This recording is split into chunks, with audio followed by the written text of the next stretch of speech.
नमस्कार मित्रांनो. शेतीशाळेच्या लेक्चरमध्ये मी अनुराग दीपक पिंपळे तुमचं खूप खूप स्वागत करतो.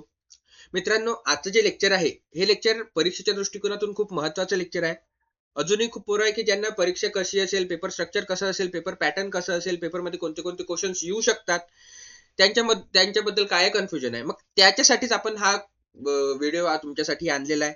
या व्हिडिओमध्ये मी मोस्ट ऑफ द जे प्रिव्हियस इयर क्वेश्चन्स आहे, प्रिव्हियस इयर क्वेश्चन्स मी साठी आणलेला आहे. मग प्रिव्हियस इयर क्वेश्चन आपण याच्यामध्ये डिस्कस करू.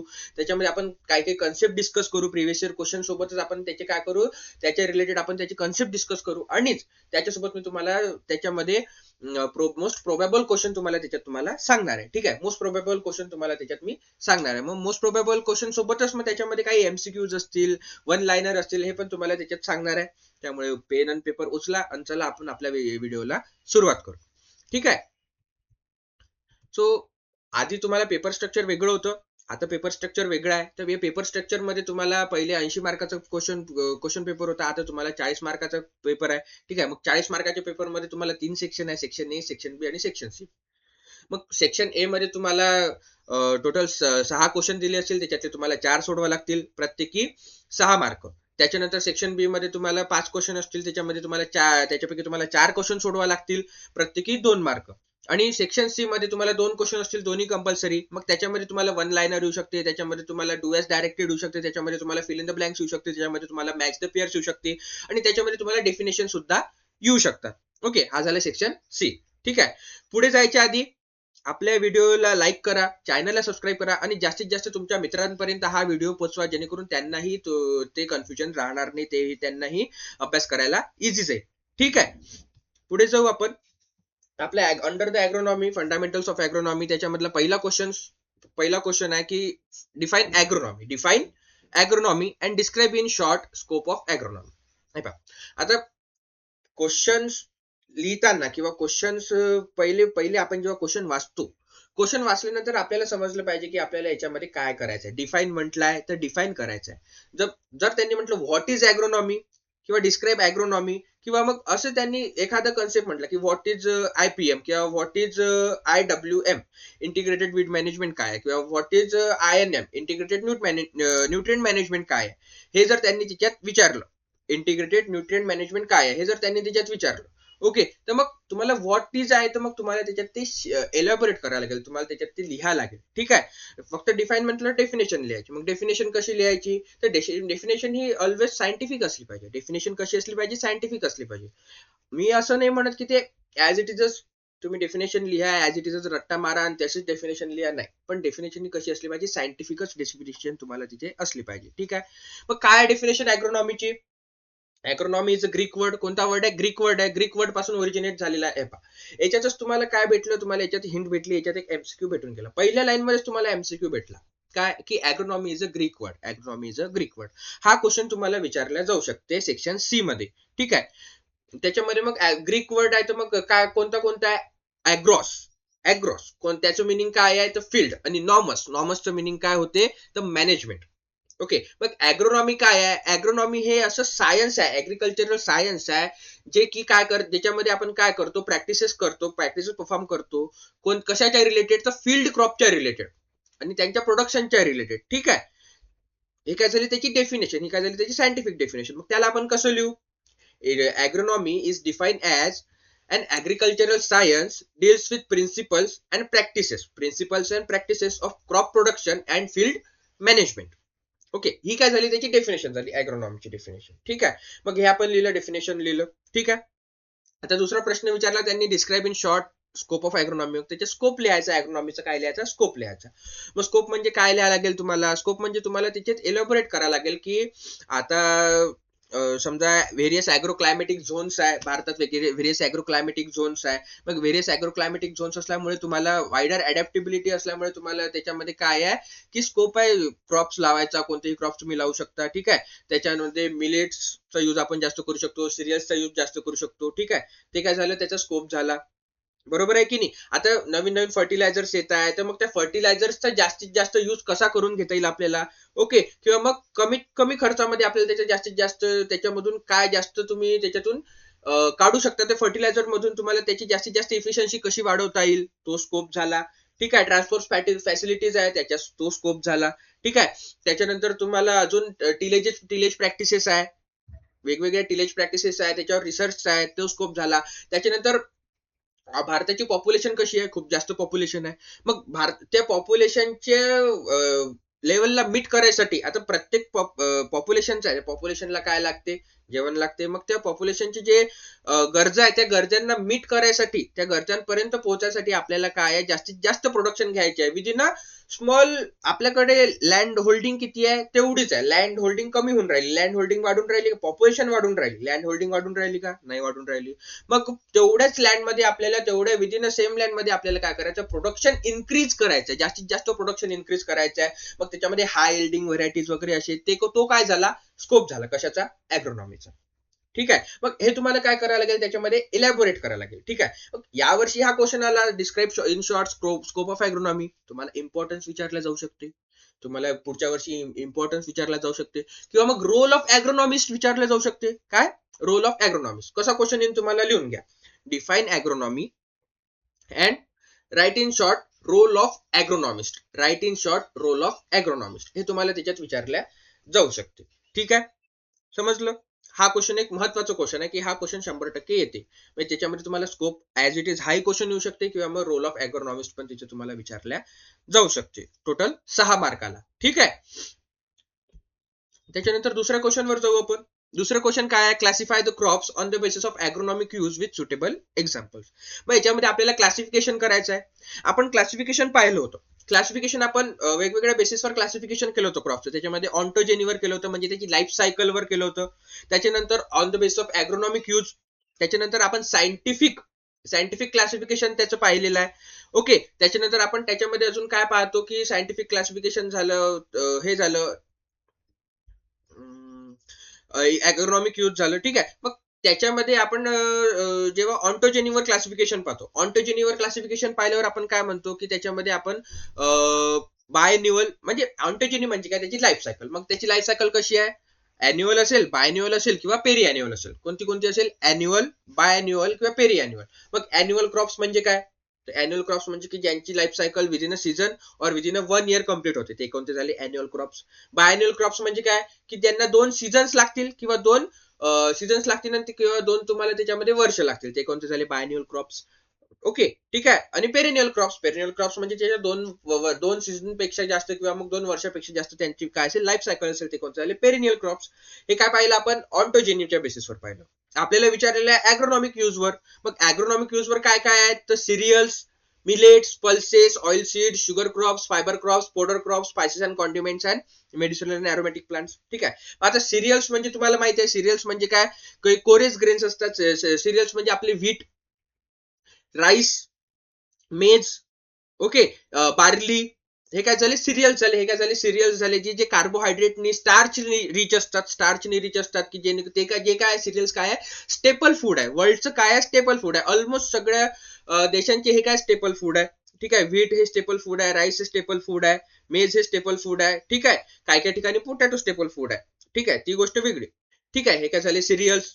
मिलेट्स म्हणजे काय, की ज्याच्यामध्ये कार्बोहायड्रेट असते, ज्याच्यामध्ये मिनरल्स भरपूर प्रमाणात असतात, पण जे की यांची विशेषता काय आहे, की जिथे पाणी कमी आहे, तिथे मिलेट्स उगतात. जसं आपण सॉर्गमला काय म्हणतो, आपण कॅमल क्रॉप म्हणतो. सॉर्गमला काय म्हणतो, आपण कॅमल क्रॉप म्हणतो. ठीक आहे. ते त्याच्यात लिहायचं. मिलेट्स मध्ये 2 टाईपचे मिलेट्स येतात, मेजर मिलेट्स, मायनर मिलेट्स. कोणते, मेजर मिलेट्स आणि मायनर मिलेट्स. मग मेजर मिलेट्स मध्ये तुम्हाला येते सॉर्गम, पर्ल मिलेट. ठीक आहे. बाजरा. ठीक आहे. त्याच्यानंतर मायनर मिलेट्स मध्ये फॉक्सटेल मिलेट, त्याच्यानंतर फॉक्सटेल मिलेट येते, अजून रागी वगैरे, हे सगळे त्याच्यात तुम्हाला मायनर मिलेट्स मध्ये पाहायला भेटतात. ठीक आहे. त्याच्यानंतर पल्सेस हे काय, प्रोटीन रिच आहे. पल्सेस काय आहे, प्रोटीन रिच आहे. त्याच्यामध्ये सोयाबीन आपण पाहतो, त्याच्यामध्ये पल्सेस मध्ये अजून आपण तूर पाहतो, हरभरा, चना. ओके. हे काय झाले, पल्सेस झाले. त्याच्यामध्ये आपण प्रोटीन रिच असते, प्रोटीन जास्त असते पल्सेस मध्ये. लेंटिल. ठीक आहे. लेंटिल म्हणजे मसूर. ठीक आहे. हे पल्सेस मध्ये पाहतो आपण. त्याच्यानंतर ऑइल सीड्स मध्ये ग्राउंडनट सगळ्यात महत्वाचं, ग्राउंडनट, सेसॅमम, नायजर. हे काय झाले, ऑइल सीड्स झाले, की ज्याच्यातून आपण ऑइल एक्स्ट्रॅक्ट करतो. ओके. ज्याच्यातून आपण ऑइल एक्स्ट्रॅक्ट करतो. ठीक आहे. मस्टर्ड, ते पण काय झालं, ऑइल सीड्स झाले. त्याच्यानंतर शुगर क्रॉप मध्ये आपण शुगर बीट पाहतो. त्याच्यानंतर शुगर केन पण काय आहे, शुगर क्रॉप्स मध्ये येते. ठीक आहे. त्याच्यानंतर फायबर क्रॉप मध्ये कॉटन, ज्यूट, हे काय झाले, सनहेम्प, हे काय झाले, फायबर क्रॉप झाले. हे काय झाले, फायबर क्रॉप झाले. त्याच्यानंतर फोडर क्रॉपचे एक्झाम्पल्स कोणते येते, फोडर क्रॉपचे एक्झाम्पल येते आपलं नेपियर ग्रास. त्याच्यानंतर सॉर्गम, मेज, हे पण फोडर क्रॉप्स पण आहे. ठीक आहे. त्याचे स्पायसेस अँड कॉन्डिमेंट्स, मसाल्याचे पदार्थ किंवा मसाले जे आपण पाहतो त्याच्यामध्ये अजवाईन, त्याच्यानंतर तुमचं फेनेल, अजून आपलं कार्डामॉम, नटमेग, हे कशा येतात, स्पायसेस मध्ये येतात. Medicinal aromatic plant industrial purpose साठी आपण युज करतो. त्याच्यामध्ये ॲलोवेरा आलं, पेरिविंकल आलं. ठीक आहे. हे काय झाले, मेडिसिनल आणि अरोमॅटिक प्लांट्स मध्ये आपण पाहतो. ठीक आहे. हे काय झालं, यांचं ॲग्रोनॉमिक यूजवर क्लासिफिकेशन झालं. त्याच्यानंतर आपण सायंटिफिक क्लासिफिकेशन पाहिलं होतं. अजून त्याच्यामध्ये आपण कोणते क्लासिफिकेशन पाहिले होते, की कोणत्या सीझनला ते ग्रो होतात, ते मेन पाहिले होते आपण. 3 सीझन असतात, कोणते कोणते, खरीफ, रब्बी आणि समर. त्यालाच आपण झेड सीझन म्हणतो. कोणता म्हणतो, झेड सीझन.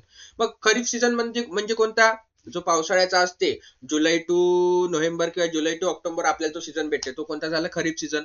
मग त्याच्यानंतर रब्बी सीझन आपल्याला कशात पाहायला भेटते, हिवाळा. मग रब्बी सीझन मध्ये कोणते कोणते क्रॉप्स ग्रो करतो आपण, तर हरभरा ग्रो करतो ना, तो काय, ते कोणते झाले, रब्बी सीझन. आणि त्याच्यानंतर आपण त्याच्यामध्ये कोणते पाहिले, समर क्रॉप्स म्हणजे झेड क्रॉपिंग. आता ज्यांच्याकडे इरिगेशन फॅसिलिटीज आहे ते झेड क्रॉप्स किंवा मग समर क्रॉप्स त्याच्यात लावतात. आपल्या इकडे मोस्ट ऑफ द शेती हे खाली सोडल्या जाते समर मध्ये. ठीक आहे. हे कोणते झाले, on the basis of season. ठीक आहे. मग असं हे पहा, आता मी तुम्हाला टोटल क्लासिफिकेशन सांगितलं. मग आता यांनी विचारलं ॲग्रोनॉमिक यूज, यांनी काय विचारलं, ॲग्रोनॉमिक यूज. मग तसंच तुम्हाला on the basis of ontogeny विचारला जाऊ शकते, on the basis of seasons विचारला जाऊ शकते.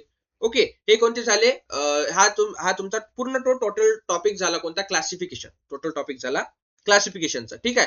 त्याच्यात तुम्हाला हे विचारल्या जाऊ शकते. ठीक आहे. मग आता याच्यात अजून यांना जर, ठीक आहे, यांना टोटल मोठा प्रश्न तुम्हाला विचारायचा नाहीये, मग ती मोठा प्रश्न ठीक आहे विचारायचा नाही, मग याच्यातून तुम्हाला एमसीक्यूज कोणते येऊ शकतात, तर मग एक्झाम्पल, सिरियलचे एक्झाम्पल काय आहे, मिलेट्सचे एक्झाम्पल काय आहे, पल्सेसचे एक्झाम्पल्स काय आहे, हे तुम्हाला त्याच्यात विचारल्या जाऊ शकते. ओके. त्याच्यानंतर अॅन्युअल क्रॉप कोणता आहे, बायन्युअल क्रॉप कोणता आहे, किंवा मग write two examples of annual crops, write two examples of biennial crops, write two examples of perennial crops, हे तुम्हाला त्याच्यात विचारल्या जाऊ शकते. ठीक आहे. किंवा मग खरीफ मध्ये कोणते क्रॉप्स ग्रो करतो, रब्बी मध्ये कोणते क्रॉप्स ग्रो करतो, हे तुम्हाला त्याच्यात विचारल्या जाऊ शकते. ठीक आहे. हे काय झाले, त्याचे एमसीक्यूज झाले या टॉपिक वरचे. ठीक आहे. पुढे जाऊ आपण.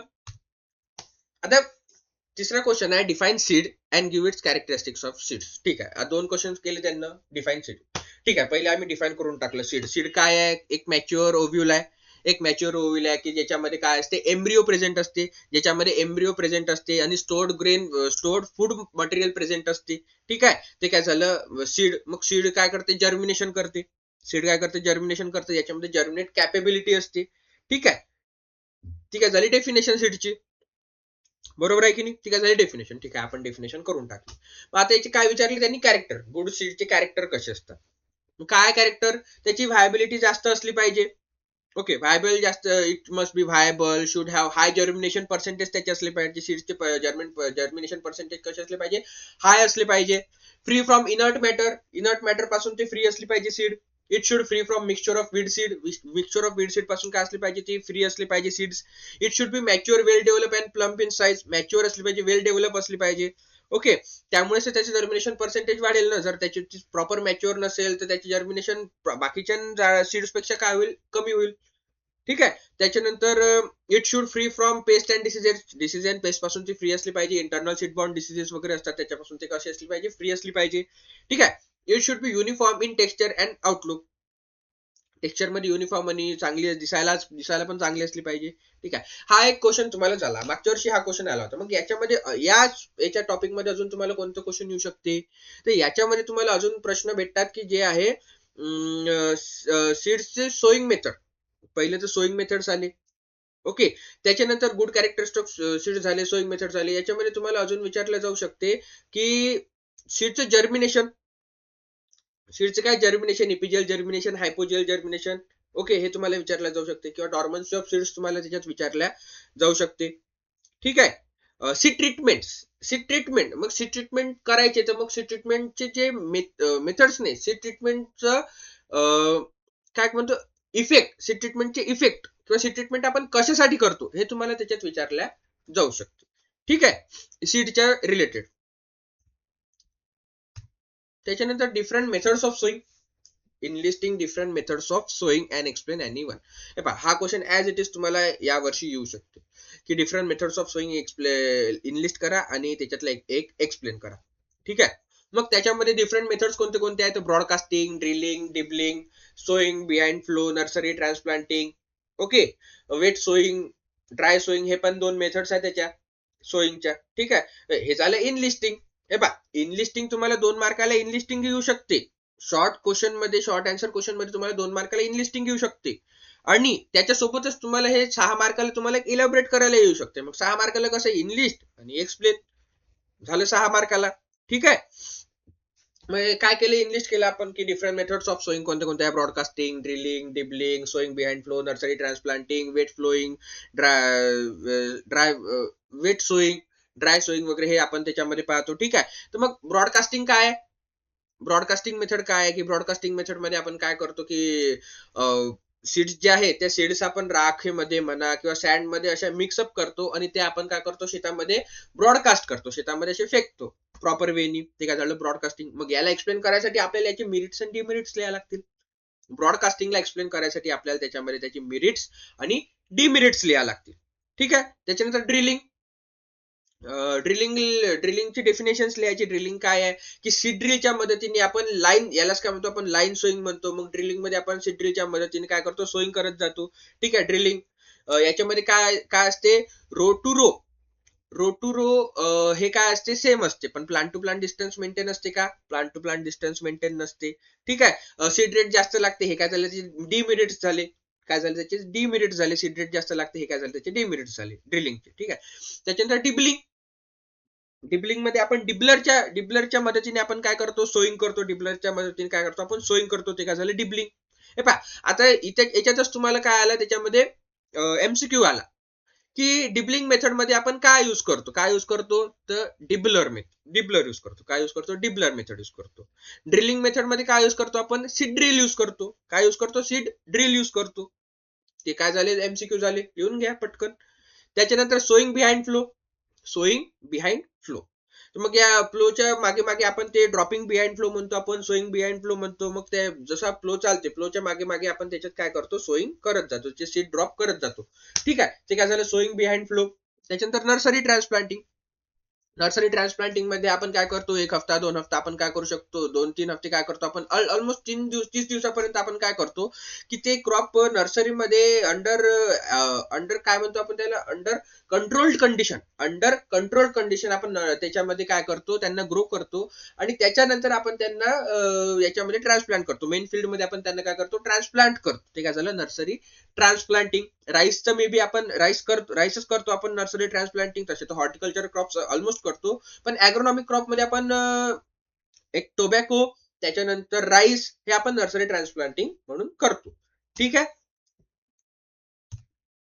याच्यानंतरचा क्वेश्चन आहे define tillage and state various objective tillage. आता हा जो टॉपिक आहे टिलेज, हा खूप अत्यंत महत्वाचा टॉपिक आहे की याच्यात तुम्हाला प्रश्न विचारतील म्हणजे विचारतील.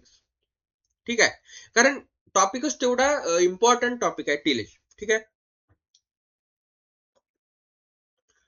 फादर ऑफ टिलेज कोण आहे, Jethro Tull. Father of tillage कोण आहे, जेथ्रो टूल. ठीक आहे, आणि फादर ऑफ झिरो टिलेज कोण आहे, तर आपलं father of zero tillage triplet कोण आहे, जेबी ट्रिपलेट. हे कोणते झाले, फादर ऑफ झिरो टिलेज. ठीक आहे, सो डिफाईन टिलेज डेफिनेशन. आता हे पहा, डेफिनेशन तर प्रत्येकाच्या तुम्हाला विचारणारच झाले की define tillage, what is tillage. मग त्याच्यात डिफाईन केलं आपण टिलेज काय आहे, तर मेकॅनिकल किंवा फिजिकल मॅन्युप्युलेशन आहे सॉइलचं, की जेणेकरून आपण सॉइल अशा कंडिशन मध्ये आणून राहिलो की जी आपल्याला सोईंग साठी म्हणा किंवा मग प्लांटिंग साठी काय कशी असेल, सुटेबल असेल. प्लांटिंग साठी काय असेल, सुटेबल असेल. ते काय झाले टिलेजची definition. Tillage is a mechanical manipulation of soil with tools and implements for the obtaining conditions ideal for seed germination, seedling establishment and growth of the crops. मग त्याच्यासाठी आपण टिलेज करतो. दुसरा क्वेश्चन काय विचारला यांना, objective of tillage. Various objective of tillage, की objective कशासाठी करतो आपण, सीड बेड प्रिपरेशन साठी करतो, सीड बेड प्रिपेअर करायसाठी करतो, त्याच्यामध्ये बीबीएफ असेल, रिजेसन फरो असेल, त्याच्यासाठी आपण टिलेज करतो. वीड कंट्रोल करायसाठी करतो, वीड आपल्याला मुळापासून उखडायचे आहे ना, मग त्याच्यासाठी आपण काय करतो, टिलेज ऑपरेशन परफॉर्म करतो. सॉइल अँड वॉटर कन्झर्वेशन साठी आपण टिलेज ऑपरेशन परफॉर्म करतो, जेणेकरून त्या सॉइलची काय होते, पोरोसिटी वाढते. सॉइलची काय होते, पोरोसिटी वाढते, मॅक्रो अँड मायक्रो पोर्स त्याच्यामध्ये वाढतील आणि त्याच्यामुळे काय होईल, त्याच्यामध्ये वॉटर होल्डिंग कॅपॅसिटी त्याची चांगली होईल. ठीक आहे, त्यामुळे आपण सॉइल अँड वॉटर कन्झर्वेशन साठी टिलेज ऑपरेशन परफॉर्म करतो. त्याच्यानंतर improvement of soil structure improvement करते, क्रम्बी स्ट्रक्चर बनवते किंवा मग चांगलं ग्रॅन्युलर स्ट्रक्चर बनवते. ओके, त्याच्यानंतर improvement of soil permeability and soil aeration improve करते. Easy root penetration and better root development. Destruction of pest and diseases. Pest and diseases, पेस्टचे जे प्युपा असतात, जे प्युपा सॉइल मध्ये काय करतात, हायबरनेशन मध्ये जातात किंवा डायपॉज मध्ये जातात, मग त्यांना डिस्टर्ब करते किंवा त्यांना काय करते, किल करायचं काम त्याच्यात करते. काय, टिलेज. ओके, मग हे काय झालं, त्याचे ऑब्जेक्टिव्ह. मग याला थोडस मी आता एक पॉइंट्स मध्ये आणले. मी काय आणले, त्यांना पॉइंट्स मध्ये आणले. तुम्ही काय करायचं, त्यांना एलॅबोरेट करायचं. तुम्ही काय करायचं, त्यांना एलॅबोरेट करायचं, थोडस त्यांना अजून त्याचं डिस्क्राईब करायचं थोडस अजून, की बस सुटेबल सीड प्रिपरेशन म्हणजे नेमकं काय, त्याच्यात तुम्हाला ते सांगा लागेल. Destruction of pest and diseases म्हणजे काय नेमकं, ते तुम्हाला त्याच्यात सांगा लागेल. ठीक आहे, एक हा पूर्ण टोटल 6 मार्काला ऍज इट इज क्वेश्चन तुम्हाला येऊ शकते. ठीक आहे, जर असा क्वेश्चन नाही आला तर effect of tillage on soil, effect of tillage on soil हा पण क्वेश्चन तुम्हाला त्याच्यात येऊ शकते. मग त्याच्यामध्ये सॉइलवर काय इफेक्ट करते, तर सॉइलचं स्ट्रक्चर, सॉइलची वॉटर होल्डिंग कॅपॅसिटी, सॉइलची bulk density, soil temperature, soil air, मग हे सगळे पॉइंट्स तुम्हाला त्याच्यात लिहा लागेल. ठीक आहे, त्याच्यानंतर पुढचा क्वेश्चन पाहू आपण. Modern concept of tillage. कोणता, मॉडर्न कन्सेप्ट ऑफ टिलेज खूप महत्वाचा आहे. मॉडर्न कन्सेप्ट ऑफ टिलेज, तो या याच्यावर जायच्या आधी मी तुम्हाला काही टिलेजचं हे करून देतो, रिव्हिजन करून देतो. एक जस्ट रिव्हिजन, की आपलं सिम्पल टिलेज काय आहे. ठीक आहे, मग टिलेज मध्ये आपण दोन टाईपचे टिलेज पाहतो, ऑन सीझन टिलेज आणि ऑफ सीझन टिलेज. कोणते कोणते, ऑन सीझन टिलेज आणि of season tillage. On season tillage म्हणजे काय, की आपण विदिन अ सीझन, जेव्हा सीझन असते किंवा जेव्हा क्रॉप सोन असतात किंवा क्रॉप जेव्हा आपल्याला सोन करायचे असतात, तेव्हा आपण टिलेज ऑपरेशन परफॉर्म करतो. ते कोणते झाले, ऑन सीझन टिलेज. आणि ऑफ सीझन टिलेज म्हणजे काय, की जिथे आपण जेव्हा क्रॉप नसतील तेव्हा आपण ते टिलेज ऑपरेशन परफॉर्म करतो. ते कोणते झाले, ऑफ सीझन टिलेज. बरोबर. मग ऑन सीझन टिलेज मध्ये आपण पाहतो preparatory tillage, seedbed preparation. Preparatory tillage, seedbed preparation. ठीक आहे, हे दोन गोष्टी आपण त्याच्यामध्ये पाहतो. किंवा मग after cultivation preparatory tillage, seedbed preparation आणि आफ्टर कल्टिवेशन टिलेज ऑपरेशन, हे आपण त्याच्यामध्ये पाहतो. मग प्रिपरेटरी टिलेज मध्ये primary tillage, secondary tillage. Okay, preparatory tillage मध्ये कोणते कोणते येतात, प्रायमरी टिलेज आणि सेकंडरी टिलेज. मग प्रायमरी टिलेज मध्ये कोणते कोणते ऑपरेशन परफॉर्म करतो आपण, त्याच्यामध्ये प्लोईंग परफॉर्म करतो, सबसॉइलिंग वगैरे करू शकतो. ज्याचं काय, ते काय झालं, प्रायमरी टिलेज. मग याचं ऑब्जेक्टिव्ह काय आहे, प्रायमरी टिलेजचं ऑब्जेक्टिव्ह काय आहे, की आपल्याला सॉइलचं इन्व्हर्जन करायचं. सॉइलचं काय करायचं आहे, इन्व्हर्जन करायचं आहे. ओके, आपण हार्ड पॅन ऑफ सॉइल काय करतो, त्यात डिस्टर्ब करतो. हार्ड पॅन ऑफ सॉइल काय करतो, आपण डिस्टर्ब करतो. हे काय झालं, प्रायमरी टिलेजचं ऑपरेशन ऑब्जेक्टिव्ह. मग सेकंडरी टिलेज मध्ये आपण काय करतो, हॅरोइंग करतो किंवा कल्टिवेटरच्या मदतीने आपण काय करतो, जे ढेकळं तयार झालेलं आहे, प्रायमरी टिलेज ऑपरेशननी जे ढेकळं तयार झाले, ते ढेकळं तोडायचं काम आपण करतो. क्लॉट्स ब्रेकिंग करायचं काम करतो आपण कशामध्ये, आणि लँड लेवलिंग करायचं काम करतो आपण कशामध्ये, सेकंडरी टिलेज मध्ये. ठीक आहे, आणि त्याच्यानंतर मग सीड बेड प्रिपरेशन मध्ये आपण रिजेसन फोरो, ब्रॉड बेड किंवा मग फ्लॅट बेड असे आपण काय करतो, सीड बेड प्रिपेअर करतो, ज्याच्यामध्ये आपल्याला सोईंग करायची आहे, ट्रान्सप्लांटिंग करायची आहे. ठीक आहे, त्याच्यानंतर ऑफ सीझन टिलेज किंवा मग आपण त्याच्यामध्ये काय म्हणू, ऑफ सीझन टिलेज नाही, त्याच्यामध्ये आफ्टर कल्टिवेशन टिलेज. मग ज्याच्यामध्ये आपण विदिन स्टँडिंग क्रॉप काय करतो, आपण टिलेज ऑपरेशन परफॉर्म करतो. त्याच्यामध्ये ब्लाइंड टिलेज एक सांगितलंय, ब्लाइंड टिलेजची डेफिनेशन तुम्हाला येऊ शकते, ऍज अ ऑब्जेक्टिव्ह म्हणून ब्लाइंड टिलेजची डेफिनेशन तुम्हाला येऊ शकते. ओके, ते काय झालं, मग ब्लाइंड टिलेज म्हणजे काय, की जेव्हा आपण सोईंग केल्यानंतर ओके, सोईंग केल्यानंतर आपण त्याच्यामध्ये काय करतो, टिलेज ऑपरेशन परफॉर्म करतो किंवा हॅरोईंग वगैरे असे ऑपरेशन आपण परफॉर्म करतो, होईंग. ठीक आहे, ते काय झालं, ब्लाइंड टिलेज. ठीक आहे, विदिन स्टँडिंग क्रॉप नसते, आपण सोईंग केलेली असते त्याच्यात. ठीक आहे, ते काय झालं, ब्लाइंड टिलेज. आपण शुगर केन मध्ये most of the blind tillage operation perform केलेले दिसतात आपल्याला. ठीक आहे, त्याच्यानंतर होईंग ऑपरेशन परफॉर्म करतो आपण after cultivation with in standing crop. Standing crop मध्ये आपण काय करतो, जेव्हा क्रॉप्स जर्मिनेट होऊन मोठे होतात त्याच्यानंतर आपण होईंग ऑपरेशन परफॉर्म करतो. 2 ते 3 होईंग आपण करतो डवरणे. होईंग म्हणजे डवरणे, डवरे डवरे मारतो म्हणतो ना आपण, मग ते आपण ऑपरेशन परफॉर्म करतो. ठीक आहे, झालं होईंग. ठीक आहे. तर हे काय झाले आपले आफ्टर कल्टिवेशन. त्याच्यानंतर of season tillage. Of season tillage म्हणजे काय, की जेव्हा सीझन नसते तेव्हा आपण टिलेज ऑपरेशन परफॉर्म करतो. त्याच्यामध्ये सब सॉइलिंग येते, ज्याच्यामध्ये चिझेल फ्लो युज करतो, सब सॉइलर युज करतो. जो सॉइलच्या आतमधला पॅन आहे, हे पहा, सब सॉइलिंग म्हणजे काय, की सॉइलच्या आतमधला जो हार्ड पॅन आहे तो ब्रेक करतो आपण. सपोज ही सॉइल आहे, ही कशी आहे सॉइल आहे, हा ती चिझेल फ्लो हा असा वर्क करते. सॉइलच्या आतमध्ये जाऊन हा काय करते, तिथं सॉइलच्या आतमध्ये जाऊन सॉइलचा आतमधला हार्ड पॅन तो काय करते, ब्रेक करायचं काम करते. ठीक आहे. मग हा यूज कशासाठी करतो आपण, एखादी बॅरन लँड असेल तर मग बॅरन लँडला कल्टिवेशनच्या अंडर आणण्यासाठी आपण सबसॉइलिंग वगैरे त्याच्यामध्ये करतो. किंवा मग 4-5 वर्ष 10 वर्ष झाल्यानंतर आपण ते सबसॉइलिंग त्याच्यात परफॉर्म करतो आपल्या फील्डवर. ठीक आहे. हे काय झाले टिलेज. मग त्याचेच मॉडर्न कन्सेप्ट आहे का, कारण हे टिलेजला कसं आहे, या टिलेजला भरपूर तुम्हाला टाइम लागेल, भरपूर तुम्हाला टाइम सोबत पैसाही लागेल ना. मग त्याच्यात तुमची इनपुट कॉस्ट वाढून राहिली. मग आपल्याला इनपुट कॉस्ट काय करायची आहे, कमी करायची आहे. इनपुट आपलं सस्टेनेबल ऍग्रिकल्चर काय सांगते, इनपुट कॉस्ट कमी करा. मग इनपुट कॉस्ट कमी करा त्याच्यासाठी मग काय करू आपण, हे काय काही जे मेजर ऑपरेशन आहे, हे मेजर ऑपरेशन ज्याची गरज नाहीये, मग ज्याची गरज नाहीये ते ऑपरेशन आपण काय करू, डिलीट करून टाकू. सरळ आपण ते ऑपरेशन काय ओमिट करून टाकू. ठीक आहे, की त्या ऑपरेशनची आपल्याला गरज नाही. ओके, मग त्याच्यातूनच कन्सेप्ट येते मॉडर्न कन्सेप्ट ऑफ टिलेज. त्याच्यातूनच कन्सेप्ट कोणते येते, मॉडर्न कन्सेप्ट ऑफ टिलेज. मग त्याच्यातलं कोणते कोणते येतात, minimum tillage, zero tillage, double mulch tillage आणि कन्झर्वेशन टिलेज. हे 4 मेन काय येतात आपले मॉडर्न कन्सेप्ट टिलेजचे. मिनिमम टिलेज म्हणजे काय, की ज्या ऑपरेशनचं काम नसेल किंवा जे ऑपरेशन सध्या तरी गरजेचं नाही, मग तसे ऑपरेशन काय करू आपण त्याच्यात ओमिट करून टाकू. ते ऑपरेशन आपण परफॉर्म करू नये, जेणेकरून आपली इनपुट कॉस्ट कमी होईल आणि आपल्याला सॉइलला जास्त डिस्टर्बन्स येणार नाही. कारण सॉइलला जर खूप जास्त तुम्ही मॅन्युप्युलेट करत असाल तर सॉइलचं स्ट्रक्चर आणि सॉइलची हे पण कमी, प्रोडक्टिव्हिटी पण कमी होईल.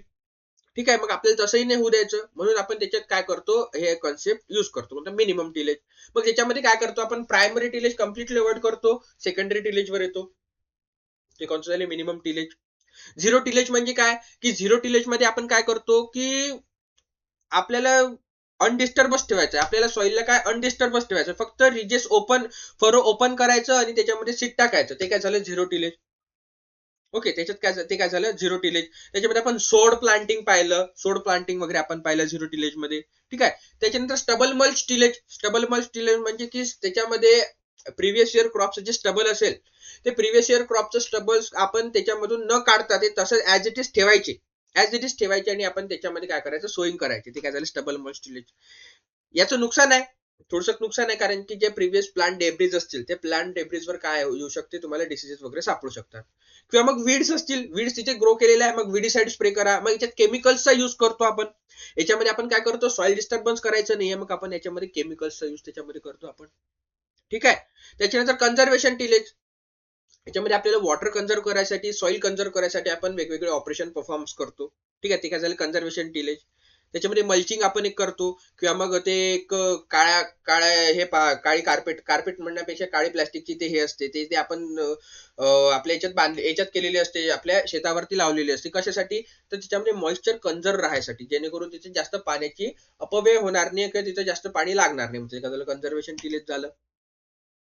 ठीक आहे, समजलं ना. हे काय झाले, मॉडर्न कन्सेप्ट ऑफ टिलेज. ठीक आहे. मग याच्यातलं तुम्हाला ऍज अ शॉर्ट नोट म्हणून तुम्हाला झिरो टिलेज किंवा मिनिमम टिलेज वर ऍज अ शॉर्ट नोट म्हणून तुम्हाला विचारल्या जाऊ शकते. ठीक आहे. सातवा क्वेश्चन आहे. पुढे जायच्या आधी वापस एकदा सांगतो, की आपल्या चॅनलला सबस्क्राईब करा, व्हिडिओला लाईक करा आणि जास्तीत जास्त शेअर करा, की जेणेकरून तुम्हाला आणि तुमच्या मित्रांना सोपे जाईल पेपर लिहायला. ठीक आहे. आणि मी जे हे सांगतोय, मी रिव्हिजन घेतोय. ठीक आहे. आपण आपलं जे शेतीशाळा नावाचं ऍप आहे, या शेतीशाळा ऍप मध्ये आपल्याला ऍग्री मास्टर क्लास म्हणून एक कोर्स आहे, जो फर्स्ट सेम वाल्यांसाठी आहे. त्याच्यामध्ये आपण इन डिटेल आपण सगळे टॉपिक्स त्याच्यात शिकवलेले आहे. इन डिटेल्स आपण चॅप्टर वाईज आपण सगळे टॉपिक्स त्याच्यात शिकवलेले आहे. तुम्ही लगेच ते परचेस करू शकता. ओके, लगेच ते परचेस करू शकता. सध्याही वेळ गेली नाहीये, तुम्ही ते पाहू शकता. जे जे टॉपिक्स तुमचे झालेले नाहीयेत किंवा जे जे टॉपिक्सवर तुमचं कन्फ्युजन आहे, ते जे टॉपिक्स तुम्ही त्याच्यात पाहून तुम्ही त्याच्यामध्ये कन्सेप्ट क्लिअर करू शकता. तुम्हाला आपल्या ऍपमध्ये फ्री पीडीएफ पण भेटतील.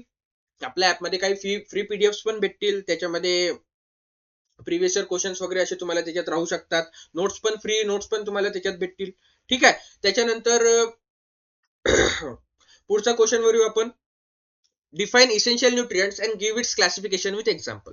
आता इसेन्शियल न्यूट्रिएंट्स म्हणजे काय माहित आहे तो आपल्याला. इसेन्शियल न्यूट्रिएंट्स म्हणजे काय की प्लांट ग्रोथला कामाचे आहे, की त्यांना प्लांट ग्रोथसाठी जे कामाचे आहेत ते काय झाले इसेन्शियल न्यूट्रिएंट्स.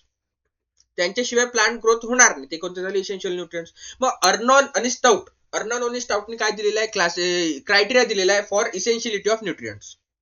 ठीक आहे. मग तो क्रायटेरिया त्याच्यात तुम्हाला एक्सप्लेन करायला येऊ शकते. या वर्षी तुम्हाला तो क्रायटेरिया येऊ शकते. ठीक आहे. एक्सप्लेन करायला.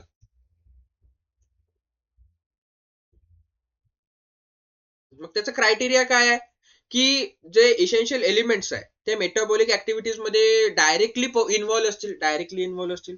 त्याच्यानंतर एखाद्या न्यूट्रिएंटची डिफिशियन्सी झाली तर त्या न्यूट्रिएंटची डिफिशियन्सी त्याच न्यूट्रिएंटनी भरपाई करून देता येईल. हा एक क्रायटेरिया झाला त्याचा. आणि तिसरा क्रायटेरिया काय आहे त्याच्यात, की त्याच्यामध्ये डिफिशियन्सी आली तर त्याची लाईफ सायकल, त्या क्रॉपची लाईफ सायकल कम्प्लीट होऊ शकणार नाही. ठीक आहे. एकूण 16 न्यूट्रिएंट्स होते, आता 17 झाले. मग 17वा कोणता ऍड झाला, निकेल ऍड झाला. हे काय झाले तुमचा एमसीक्यू झाला. लक्षात ठेवून घ्या, मी सांगितलंय ना एमसीक्यू. निकेल ऍड झाला 17वा. ठीक आहे. 16 एलिमेंट होते, आता 17 झाले. कोणी दिला, अर्नॉन आणि स्टाउटने दिला. 3-4 एमसीक्यू इथेच झाले. ठीक आहे. मग हा काय झाली आपली इसेन्शियलिटी. आणि त्यांनी दुसरा क्वेश्चन काय विचारला, give it's classification. Give it's classification. मग आता क्लासिफिकेशन न्यूट्रिएंट्सचं, इसेन्शियल न्यूट्रिएंट्सचं क्लासिफिकेशन, त्याच्यामध्ये मायक्रोन्यूट्रिएंट्स आणि मायक्रोन्यूट्रिएंट्स. मॅक्रोन्यूट्रिएंट्स म्हणजे ज्याची जास्त रेसेसमध्ये जास्त किंवा जास्त अबंडंट प्रमाणात ते तुम्हाला पाहिजे असतात, जे क्रॉप्सला हवे असतात. ओके. त्याच्यामध्ये CHO, NPK, carbon, hydrogen, oxygen आणि नायट्रोजन, फॉस्फरस आणि पोटॅशियम. सेकंडरी न्यूट्रिएंट कसमक म्हणजे कॅल्शियम, सल्फर आणि मॅग्नेशियम. मायक्रोन्यूट्रिएंट जे कमी प्रमाणात पाहिजे पण ते पाहिजे, ते इसेन्शियल आहेत. मग त्याच्यामध्ये ferrous, manganese, zinc, copper, boron, molybdenum, chlorine आणि निकेल हे काय झाले मायक्रोन्यूट्रिएंट्स. हे कोणते झाले मायक्रोन्यूट्रिएंट्स. ओके. काय झालं त्याचं क्लासिफिकेशन. ओके. अर्नॉन आणि स्टाउटने दिलेला क्रायटेरिया हा तुम्हाला यावर्षी येऊ शकते. ठीक आहे. 2 मार्काला येऊ शकते, 6 मार्काला येऊ शकते. Now define weeds and give different weed control method. Define weed. Weed काय आहे तुम्हाला माहिती आहे, जे अनवॉन्टेड प्लांट आहे आपल्या फील्डमध्ये, other than main crop unwanted plant आहे, की जे काय करून राहिलं, कॉम्पिट करून राहिलं आपल्या प्लांट सोबत, आपल्या क्रॉप सोबत. ते काय करतं, कॉम्पिट करून राहिलं. मग कशासाठी कॉम्पिट करून राहिलं, तर स्पेस साठी, लाईट साठी, न्यूट्रिएंट साठी, पाण्यासाठी. ओके. या सगळ्या गोष्टीसाठी कॉम्पिट करून राहिलं आणि त्याच्यात ते जिंकून पण राहिलं, जेणेकरून आपल्या क्रॉप्सवर आपली यील्ड काय कमी होऊन राहिली, कमी होऊन राहिली. ते काय झाली वीड्स. ओके. ही काय झाली डेफिनेशन वीडची.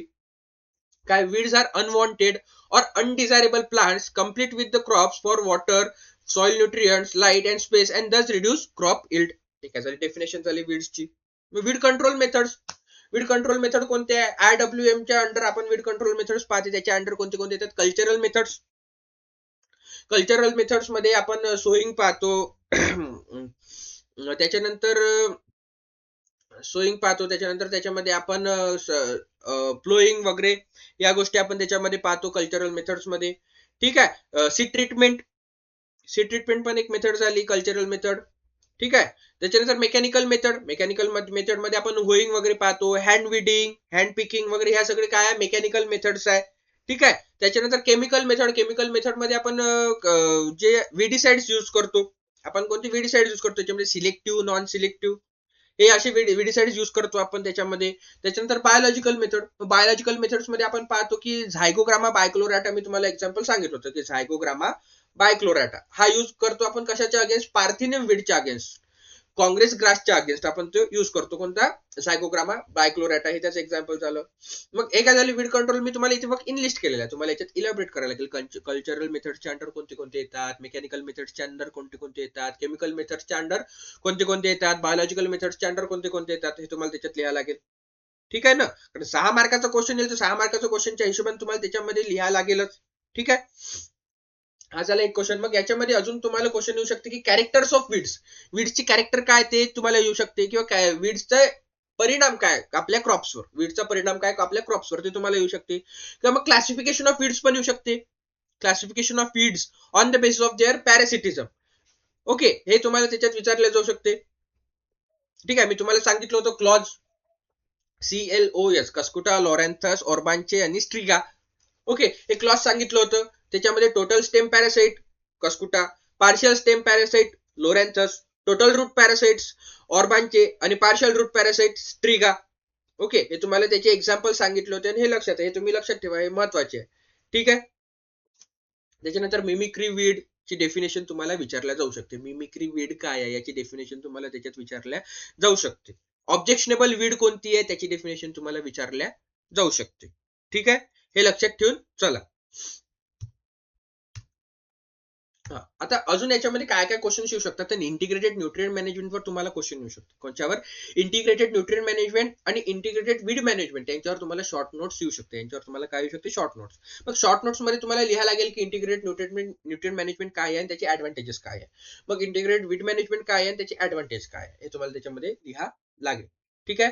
त्याच्यामध्ये अजून तुम्हाला जर प्रश्न आले तर सस्टेनेबल ऍग्रिकल्चरची डेफिनेशन तुम्हाला येऊ शकते. सस्टेनेबल ऍग्रिकल्चरची डेफिनेशन, इरिगेशन मेथड्सची डेफिनेशन, मग types of irrigation, enlist and explain any one, हे तुम्हाला त्याच्यात विचारलं जाऊ शकते. त्याच्यानंतर classification of manures and fertiliser.